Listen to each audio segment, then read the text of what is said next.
Shalom, salam sehat bagi kita semua.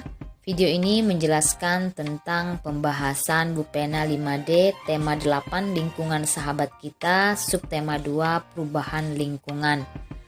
Namun sebelumnya, bagi yang belum subscribe, silakan tekan tombol subscribe dan lonceng notifikasinya agar tidak ketinggalan video-video selanjutnya. Mengidentifikasi urutan peristiwa dalam teks non-fiksi muatan bahasa Indonesia. Berikut ini adalah contoh dari diagram alir, di mana diagram alir ini ditulis dalam bentuk skema berurutan. Nah, di sini ada macam-macam siklus air. Kemudian siklus air panjang umumnya tidak menghasilkan hujan dalam bentuk air, melainkan gletser atau salju terlebih dahulu. Kemudian siklus air sedang itu adalah hujan langsung jatuh ke daratan, dan siklus air pendek itu adalah uap air yang sudah terbentuk dengan segera mendingin, kemudian turun sebagai hujan di kawasan sekitar laut. Nah, ini merupakan contoh dari diagram alir. Bupena halaman 32 muatan bahasa Indonesia. Bacalah teks yang berjudul macam-macam siklus air dengan seksama. Setelah itu tuliskan peristiwa penting pada teks dalam bentuk diagram alir. Nah, di situ silakan kalian baca teks halaman 32 yang berjudul macam-macam siklus air. Nah, berikut ini adalah informasi penting pada teks macam-macam siklus air dalam bentuk diagram alir.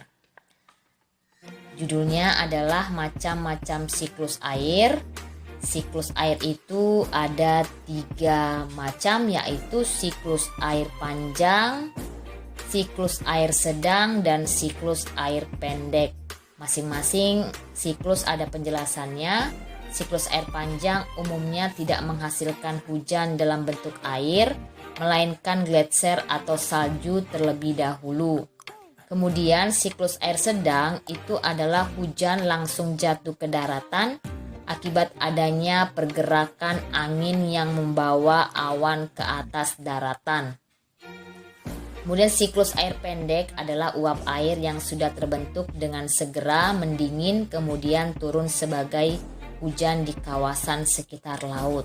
Nah, ini merupakan peristiwa penting pada teks berjudul macam-macam siklus air dalam bentuk diagram alir. Faktor-faktor yang memengaruhi siklus air dalam tanah muatan IPA. Proses masuknya air ke dalam pori-pori tanah dinamakan infiltrasi. Air tanah biasanya lebih jernih dan bersih karena sudah tersaring oleh lapisan tanah dan perakaran tumbuhan. Faktor-faktor yang memengaruhi air tanah adalah sebagai berikut. Yang pertama, curah hujan. Semakin banyak curah hujan yang turun, semakin banyak pula cadangan air tanah yang tersimpan. Kemudian yang kedua, material batuan. Lapisan tanah yang mengandung banyak batuan akan menyimpan air sehingga air bertahan lebih lama di dalam tanah. Yang ketiga adalah lereng pegunungan. Air tanah akan mudah tersimpan di lingkungan yang datar atau tingkat kemiringan yang rendah. Yang keempat adalah keberadaan tumbuhan atau vegetasi.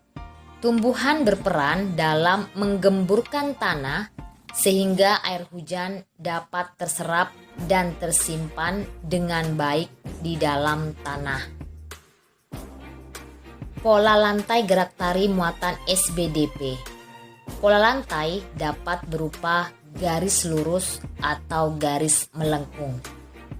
Pola lantai berupa garis lurus dapat dikembangkan menjadi beberapa pola lain, di antaranya horizontal, diagonal, garis lurus ke depan, zigzag, segitiga, segi 4, segi 5. Sedangkan pola lantai berupa garis lengkung dapat dikembangkan menjadi pola lantai lingkaran, angka 8, garis lengkung ke depan, dan garis lengkung ke belakang. Berikut ini beberapa contoh bentuk garis pola lantai dalam gerak tari. Yang pertama adalah gambar pola lantai diagonal, berarti termasuk pola lantai berupa garis lurus. Kemudian pola lantai segi 5 juga termasuk pola lantai berupa garis lurus. Yang ketiga, pola lantai lingkaran merupakan pola lantai berupa garis lengkung. Pengaruh siklus air pada musim kemarau muatan IPA. Pada musim kemarau, uap air yang diuapkan jauh lebih banyak sehingga berdampak pada permukaan bumi.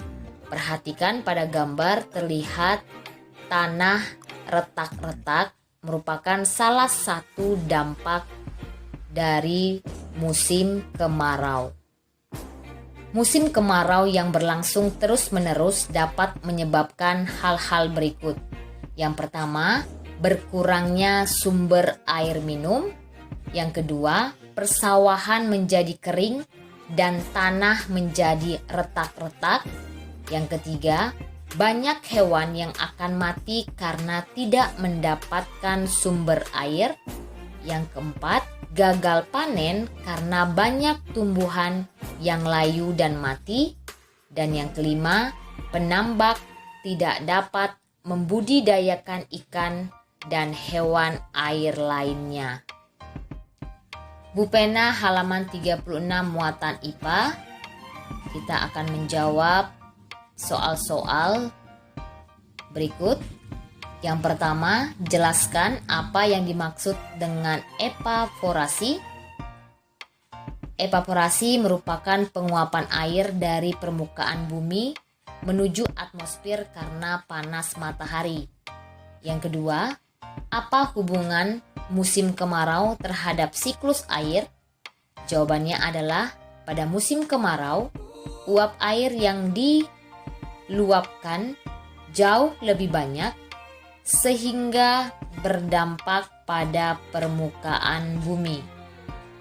Nomor 3, apa akibat dari musim kemarau yang panjang? Jawabannya adalah yang pertama, berkurangnya sumber air minum. Yang kedua, persawahan menjadi kering dan tanah menjadi retak-retak. Yang ketiga, banyak hewan yang akan mati karena tidak mendapatkan sumber air. Yang keempat, gagal panen karena banyak tumbuhan yang layu dan mati. Yang kelima, penambak tidak dapat membudidayakan ikan dan hewan air lainnya. Soal nomor 4, apa manfaat musim kemarau terhadap petani garam? Jawabannya adalah pada saat musim kemarau, air laut mengalami surut. Karena air laut sebagian besar mengandung garam, maka garam akan mengkristal dan dimanfaatkan para petani garam untuk mengolahnya. Soal nomor 5, tuliskan 3 upaya yang dapat dilakukan untuk menghadapi musim kemarau.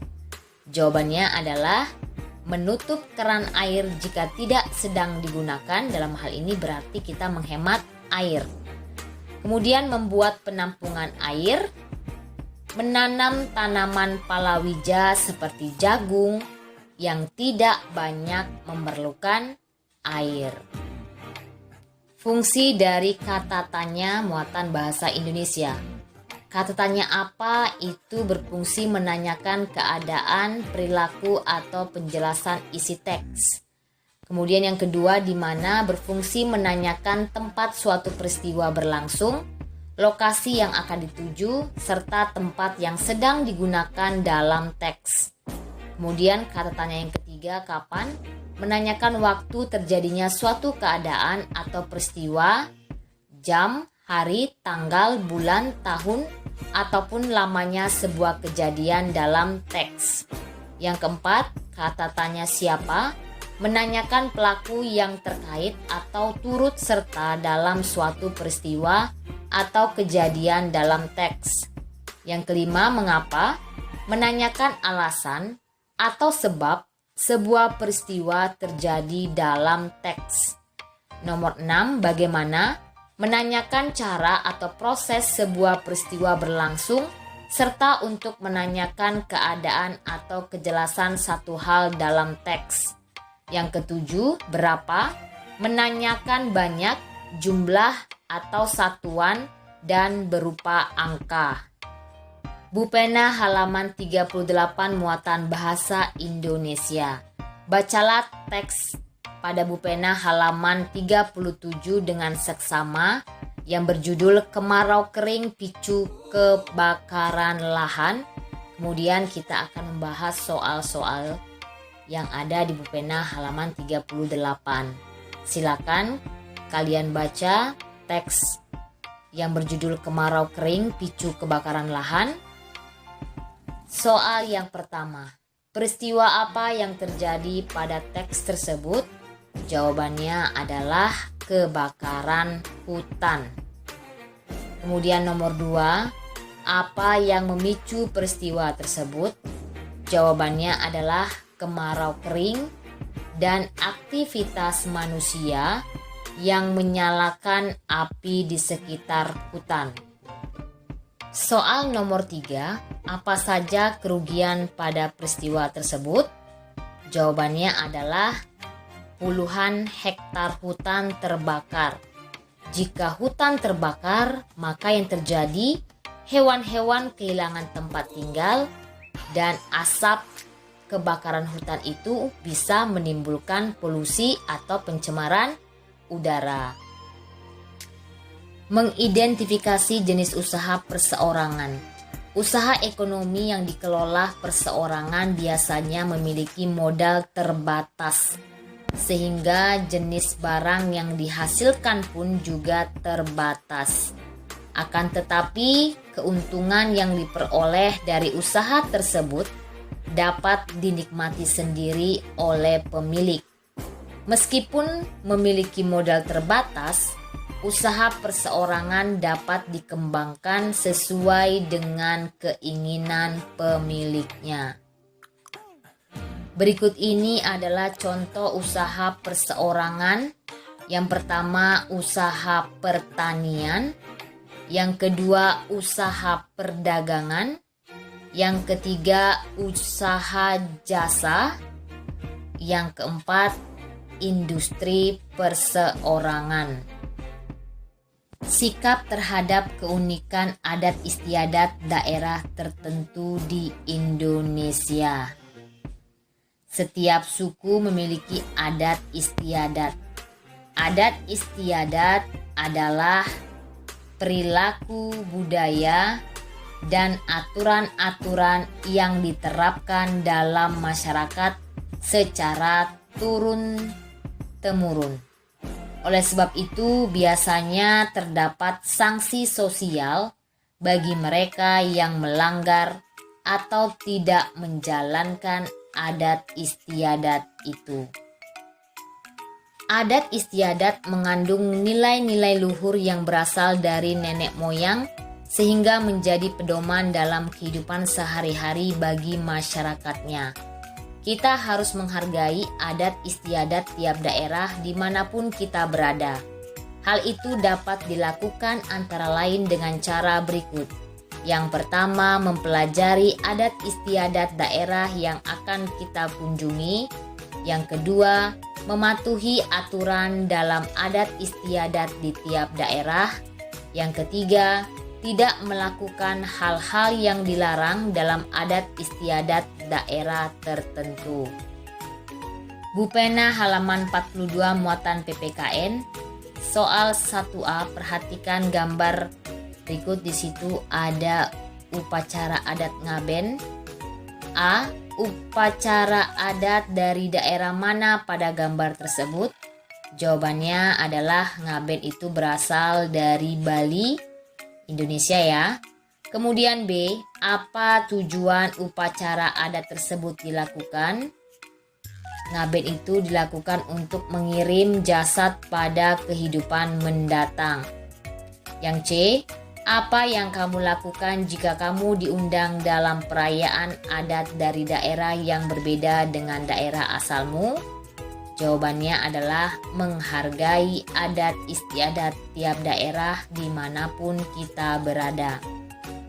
Soal nomor 2, lengkapilah tabel berikut. Di situ ada daerah Tanah Toraja, Sulawesi Selatan.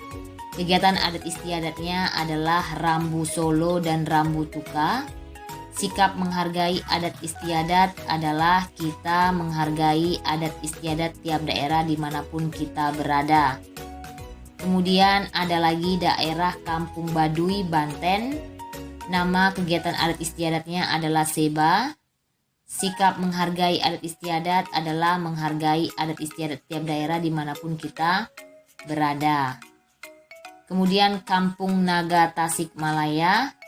Kegiatan adat istiadatnya adalah upacara menyepi, upacara hajat sasi, upacara perawinan. Sikap kita adalah menghargai adat istiadat tiap daerah dimanapun kita berada. Demikianlah pembahasan materi dan soal-soal kita pada hari ini. Terima kasih. Salam.